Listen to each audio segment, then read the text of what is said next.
নমস্কার বন্ধুরা, আমাদের শ্যাডো হান্টিং চ্যানেলের পক্ষ থেকে তোমাদের জানাই আরও একবার স্বাগত।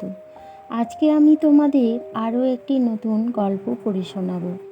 গল্পটি শেষ পর্যন্ত শোনার অনুরোধ রইল। আর হ্যাঁ বন্ধুরা, আমাদের চ্যানেলটি সাবস্ক্রাইব করে বেল আইকন অন করে আমাদের পাশে থেকো। তাহলে শুরু করা যাক আজকের গল্প। হানাবাড়ির কবলে, ব্যানেট কার্ভ। মিস্টার এলিসন হচ্ছেন এমন একজন লোক যিনি নিজের কাজ নিয়েই ব্যস্ত থাকেন। অন্যের ব্যাপার নিয়ে মাথা ঘামানো তিনি মোটেই পছন্দ করেন না। কিন্তু সেদিন সন্ধ্যায় ব্যাপারটা ঘটল অন্যরকম। যুবকটি যখন বাসে উঠে তার পাশের সিটে এলিয়ে পড়ল, তখন মিস্টার এলিসন কিছুতেই আর তার সান্ধ্য কাগজখানায় মনোসংযোগ করতে পারলেন না। নিউ ইয়র্ক থেকে স্ট্যামফোর্ডের পথে মিস্টার এলিসন কয়েকবার যাতায়াত করেছেন, কিন্তু এরকম ভেঙে পড়া যাত্রী তিনি কখনো দেখেননি। যুবকটির হাত সাংঘাতিকভাবে কাঁপছিল। দারুণ আক্ষেপে ওর সমস্ত শরীর মাঝে মাঝে খিঁচুনি ধরে যাচ্ছিল। মনে হচ্ছিল যেন ওর চারপাশে কোনো কিছুই দেখতে পাচ্ছিল না, এমনকি এখন যে কোথায় রয়েছে সে সম্পর্কেও যুবকটির যেন কোনো সচেতনতা ছিল না। মাঝে মাঝে ও আপন মনে বিড় করে কি যেন বলেছিল। এরকম অবস্থায় পাশে বসে খবরের কাগজে মনোসংযোগ করা অসম্ভব। একটা দীর্ঘ নিঃশ্বাস ছেড়ে এলিসন কাগজখানা ভাঁজ করে ফেললেন। এতে যুবকটি যেন কিছুটা আশ্বস্ত হয়ে উঠল। সে এলিসনের কাছে নিজের অদ্ভুত আচরণের জন্য ক্ষমা চাইল। মাফ করবেন স্যার, আমার আচরণের জন্য আপনি বোধহয় কাগজে মন দিতে পারছেন না, কিন্তু কি করব, আমি এক হতভাগ্য, আমি এক শিকার, হ্যাঁ নিয়তির শিকার। মিস্টার এলিসন কোনোভাবেই তাকে উৎসাহিত করলেন না, কিন্তু তিনি অবাক হয়ে গেলেন যখন দেখলেন তিনি নিজেই যথেষ্ট মনোযোগ দিয়ে যুবকটির কাহিনী শুনছেন। আমাকে এই কাহিনী কাউকে বলতেই হবে। এ এক অদ্ভুত রহস্যময় অলৌকিক কাহিনী, আমি নিজে প্রত্যক্ষদর্শী। 9 বছর আগে আমি আমাদের কলেজের এক ভ্রাতৃসংঘের প্রধান নির্বাচিত হয়েছিলাম, যুবকটি বলতে লাগলো। আমাদের ভ্রাতৃসংঘটি ছিল একটু অদ্ভুত ধরনের। কলেজের সবাইকে এর সদস্য পদ দেওয়া হতো না। আমাদের সঙ্গের নিয়মকানুন বেশ কড়া ছিল। নিয়ম ছিল প্রতি বছর নতুন ছাত্রদের ভিতর থেকে মোট 3 জন ছাত্রকে সঙ্গের সদস্য করা হবে। এর ফলে আমাদের গোষ্ঠীতে 1 ডজনের বেশি ছেলে হতো না। আমাদের কাজকর্মে কেউ বাধা দিত না। সবাই স্বীকার করত আমরা হলাম ক্যাম্পাসের সবচেয়ে সেরা এবং সবচেয়ে ডাকাবুকো ছেলে। আমরা কতটা উঁচু ধরনের ছেলে তা প্রমাণ করার জন্য আমাদের চেষ্টার অন্ত ছিল না। এ চেষ্টার পিছনে বোধ করি আমাদের অবচেতন মনই সক্রিয় হয়ে উঠেছিল।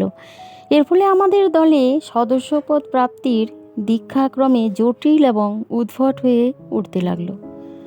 আমি যেবার দলের নেতা হলাম সে বছরও 3 জন নতুন ছেলেকে দলে নেওয়ার ব্যবস্থা হলো। 3 জন ছেলেকে প্রাথমিকভাবে বাছাই করা হলো। ঠিক হলো চূড়ান্ত পরীক্ষার পর সদস্যপদে দীক্ষা দেওয়া হবে। তা এবারের পরীক্ষাটা কীরকম হবে? পরিকল্পনাটা বোধহয় আমার মাথাতেই প্রথম এসেছিল। আমাদের কলেজ থেকে 15 মাইল দূরে একটা পরিত্যক্ত পুরো বাড়ি ছিল। বাড়িখানার দুর্নাম ছিল হানাবাড়ি বলে। ঠিক হলো নতুন ছেলে তিনটিকে অন্ধকার রাতে ওই হানাবাড়িতে যেতে হবে এবং সেখানে কিছুটা সময় কাটিয়ে আসতে হবে। অবশ্য 3 জন একসঙ্গে যেতে পারবে না। একজন পুরো বাড়িতে কিছু সময় কাটিয়ে আসার পর আরেকজন যাবে। বাড়িটা বহুদিন ধরে পরিত্যক্ত।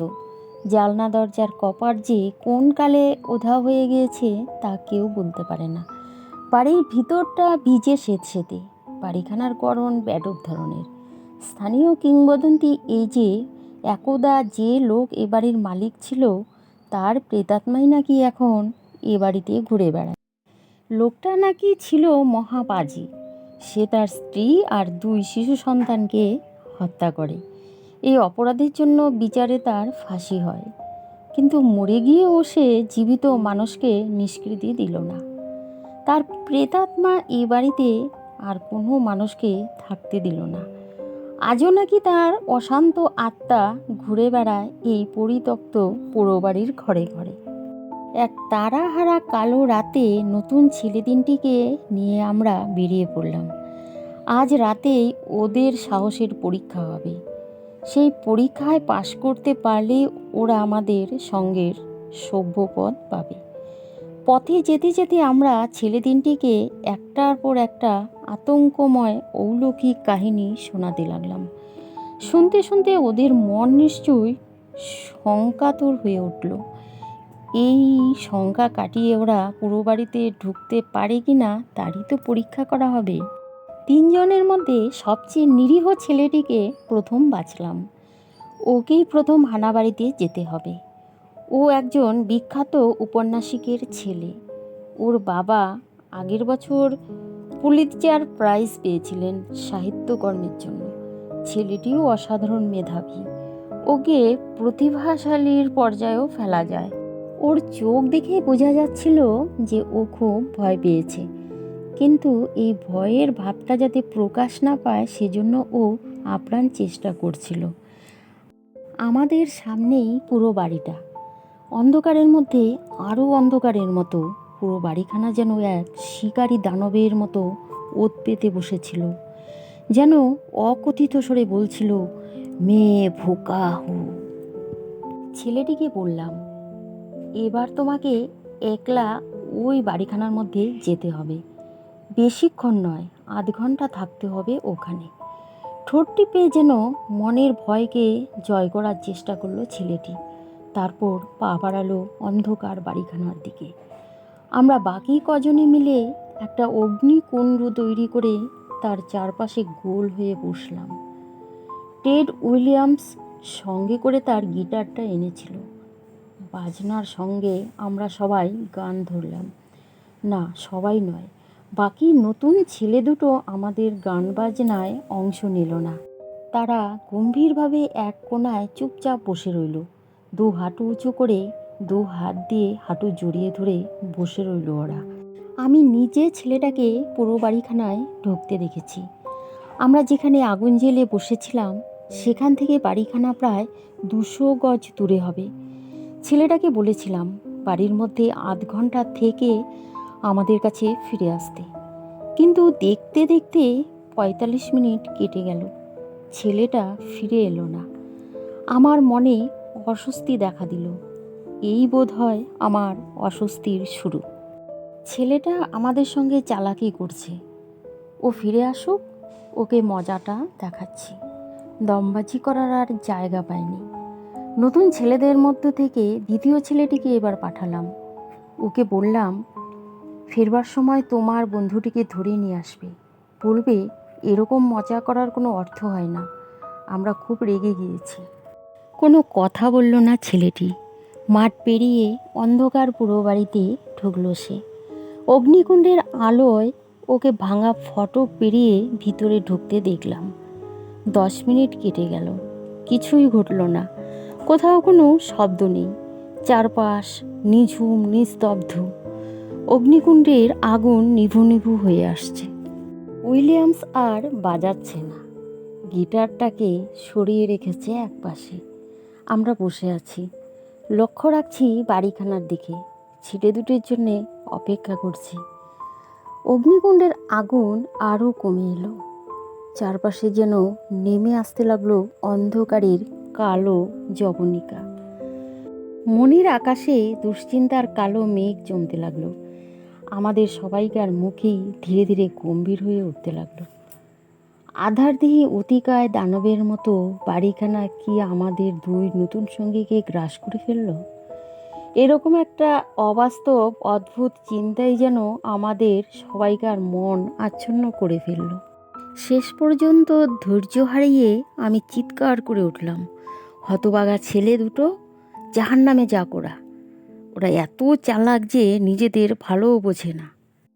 তারপর তৃতীয় নতুন ছেলেটির দিকে তাকিয়ে বললাম, ডেভিস, এবার তুমি যাও, আগে ওই হতভাগা দুটোকে বাড়ির বাইরে বের করে নিয়ে এসো। মিথ্যে জাগ দেখাবার চেষ্টা করলে কিন্তু তোমায় জ্যান্ত শরীর থেকে চামড়া খুলে নেব। ডেভিসকে আমাদের সঙ্গে সদস্যপদ নেওয়া হোক, আমরা সবাই এটা চাইছিলাম। সত্যি কথা বলতে কি, ওর মতো ছেলে পাওয়া দলের পক্ষে ভাগ্যের কথা। ও দেখতে সুন্দর, ওর ওজন 200 পাউন্ড। ডেভিসের লেখাপড়ার রেকর্ডও চমৎকার।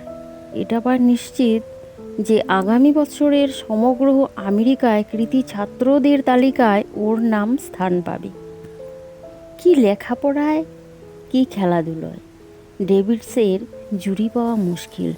এহেন একটি ছেলে আমাদের সঙ্গে আসুক, এটা আমরা সবাই চাইলেও নিজেদের নিয়মকানুনগুলোকে যে অগ্রাহ্য করতে পারছিলাম না।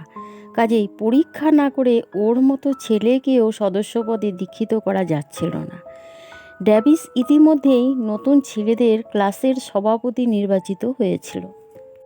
আমি এক্ষুনি বদমাস দুটোকে বের করে নিয়ে আসছি, দাঁত বের করে হেসে ডেভিডস বলল।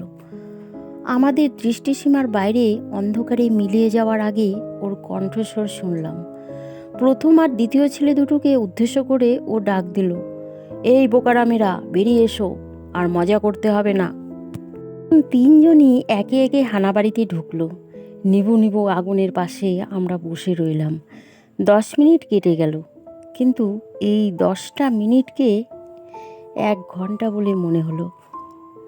এবার তাহলে আমাকেই যেতে হবে, আমি বললাম। ছোড়াদের একটা শিক্ষা দেওয়া দরকার। সিনিয়র ছাত্রদের সঙ্গে ভবিষ্যতে এরকম ইয়ার্কি যাতে না করতে পারে, সেটা ওদের ভালো করেই সমঝে দেওয়া দরকার। আমার সঙ্গীরা কোনো কথা বলল না। আগুনের পাশ থেকে উঠে আমি ধীরে ধীরে পা চালালাম পুরো বাড়িখানার দিকে। ভাঙা ফটক পেরিয়ে আমি হানাবাড়ির মধ্যে ঢুকলাম। প্রথম যে জিনিসটা আমায় আঘাত করলো তা হলো একটা গন্ধ, একটা অতি বাসি, অতি পুরনো গন্ধ। পুরনো বইপত্র আর খবরের কাগজে ভরা পরিত্যক্ত চিলেকোঠায় এই ধরনের গন্ধ পাওয়া যায়। ছেলে তিনটের নাম ধরে চিৎকার করে ডাকলাম, কিন্তু কোনো সাড়া পেলাম না। সঙ্গে ফ্ল্যাশলাইট ছিল। প্রত্যেক ঘরের প্রতিটি কোণায় আলো ফেললাম, কিন্তু না, কোথাও ওরা নেই। কোথায় গেল ছেলে তিনটে? দারুণ অস্বস্তিতে মনটা ভরে গেল। স্বীকার করতে লজ্জা নেই, অন্ধকার হানাবাড়িতে এসে গাটাও একটু ছমছম করছিল। বাড়িখানা একেবারে কবরভূমির মতো নিস্তব্ধ। কিন্তু না, একেবারে নিস্তব্ধ নয়। ট্যাপ ট্যাপ ট্যাপ একটা অস্পষ্ট শব্দ আসছে মাথার উপরে, ছাদের দিক থেকে। পুরো বাড়িতে ক্রমাগত ওই শব্দ শুনতে শুনতে মনটা দারুণ আতঙ্কে ভরে গেল। এ মানসিক আতঙ্কটা আমি ঠিক বুঝিয়ে বলতে পারবো না। কিন্তু ভয় পেলে চলবে না। ভয়কে জয় করে উপরে উঠে দেখতে হবে ওটা কিসের শব্দ। ঘুণে ধরা কাঠের সিঁড়ি বেয়ে দোতলায় উঠলাম। পায়ের চাপে সিঁড়িতে মচমচ শব্দ হতে লাগলো। দোতলায় উঠে সিঁড়ি শেষ হয়ে গিয়েছে। ছাদে যেতে হলে মই বেয়ে উঠতে হবে। মই একখানা আছে বটে, কিন্তু অবস্থা শোচনীয়। সবগুলো ধাপ পর্যন্ত নেই। কি আর করব, দুরু দুরু বুকে সেই ভাঙা মই দিয়েই ছাদে উঠলাম। ছাদের এক প্রান্তে চিলেকোঠাখানা। ছাদে কোনো লোক নেই। ট্যাপ ট্যাপ শব্দটা এবার স্পষ্ট হয়ে উঠছে। শব্দটা আসছে চিলেকোঠার ভিতর থেকে। শয়তান তিনটে তাহলে ওখানে ঢুকে আমাকেই পাল্টা ভয় দেখাবার চেষ্টা করছে। মাথার মধ্যে আগুন জ্বলে উঠল। ভয়ের জায়গায় এলো ক্রোধ। এই বেরিয়ে আয়, বেরিয়ে আয় তোরা। কিন্তু আমার চিৎকার করাটাই সাড়া হলো। কেউ কোনো সাড়া দিল না। দারুণ রেগে আমি দরজায় ধাক্কা দিলাম, কিন্তু দরজা খুলল না। ভিতর থেকে বন্ধ। বাদুড়গুলো তাহলে আগে ভাগেই পরিকল্পনা করে আসরে নেমেছে। এ বাদরামির মজাটা ওদের হাড়ে হাড়েই বুঝিয়ে দিতে হবে। ছোটো ঘরখানায় একটা স্কাইলাইট রয়েছে। ভাঙা মইখানা টেনে এনে স্কাইলাইটের নিচে পাতলাম। তারপর মই বেয়ে উঠে তাকালাম ঘরের মধ্যে। বলা বাহুল্য ফ্ল্যাশ লাইটটা আমার সঙ্গেই ছিল। আলো ফেললাম ঘরের মধ্যে। ওই তো ডেভিস উপর হয়ে শুয়ে আছে ছোকরাটা। ওর মাথার চুল বরফের মতো সাদা, চোখের দৃষ্টি অদ্ভুত, মণি দুটো ঘুরছে। এত সুস্থ মানুষের চোখ নয়, ওর চোখে তো বদ্ধ পাগলের দৃষ্টি। পাগল হয়ে গিয়েছে, হ্যাঁ একেবারে উন্মাদ হয়ে গিয়েছে ডেভিস। ওর হাতে একখানা রক্তমাখা হাতুড়ি, সেই হাতুড়ি দিয়ে ও টিনের নিচু দেয়ালে মাঝে মাঝে আঘাত করছে। অর্থহীন ছন্দহীন সেই আঘাত। এই আঘাতের শব্দই আমি শুনতে পেয়েছিলাম। চিৎকার করে ওকে ডাকলাম, কিন্তু আমার ডাক যেন শুনতেই পেল না ডেভিস। আমার দিকেও ফিরেও তাকালো না। আপন মনে রক্তমাখা হাতুড়ি দিয়ে ঘরের টিনের দেয়ালে আঘাত করতে লাগলো। কোনো রকমে হানাবাড়ি থেকে বেরিয়ে সঙ্গীদের কাছে ছুটে এলাম। তারপর সবাই মিলে চিলেকোঠা থেকে উন্মাদ ডেভিসকে নামিয়ে আনলাম। পরদিন সকালে কলেজ হাসপাতালে ও মারা গেল। মরার আগে ও একটি কথাও বলে যেতে পারল না। ও কি দেখেছে বা শুনেছে তার কিছুই জানা গেল না। অন্য দুটো ছেলে, তাদের কোনো খোঁজই পাওয়া গেল না। বুভুক্ষ হানাবাড়ি যেন তাদের গ্রাস করে ফেলেছে। মিস্টার এলিসন নিজের আসনে বসে অস্থির হয়ে উঠলেন। বুঝতে পারলেন না ছেলেটা একটা আষাঢ়ি গল্প পেদে তাকে ধোঁকা দিচ্ছে কিনা। যুবকটা যে হতাশার ফলে মরিয়া হয়ে উঠেছে সে বিষয়ে কোনো সন্দেহ নেই। যুবকটা কি মাতাল না অন্য কোনো মাদকদ্রব্যে আসক্ত নেশাখোর? ওর নিজের কাহিনী অনুসারেই এই ঘটনা ঘটেছিল 9 বছর আগে। নিশ্চয়ই এই দীর্ঘ 9 বছর ধরে এরকম মানসিক অবস্থায়ও থাকেনি। যে প্রশ্নটা মনের ভিতর জেগে উঠেছিল সেটার উত্তরও পেয়ে গেলেন মিস্টার এলিসন। তার দিকে জল চোখ দুটি মিলে যুবকটি বলল, ঘটনাটা ঘটেছিল 9 বছর আগে। আর নতুন ছেলে তিনটিকে বাদ দিলে দলে ছিলাম আমরা 9 জন। সেই থেকে প্রতি বৎসর ওই তারিখে আমাদের মধ্যে একজন বদ্ধ উন্মাদ হয়ে যায়। সে অর্থহীন আবোল তাবোল বকতে থাকে, রক্তমাখা হাতুড়ি দিয়ে আঘাত করতে থাকে ঘরের মেঝেতে, তারপর 24 ঘন্টার মধ্যে মারা যায়। কালকেই হলো সে রাতের ঘটনার 9ম বার্ষিকী।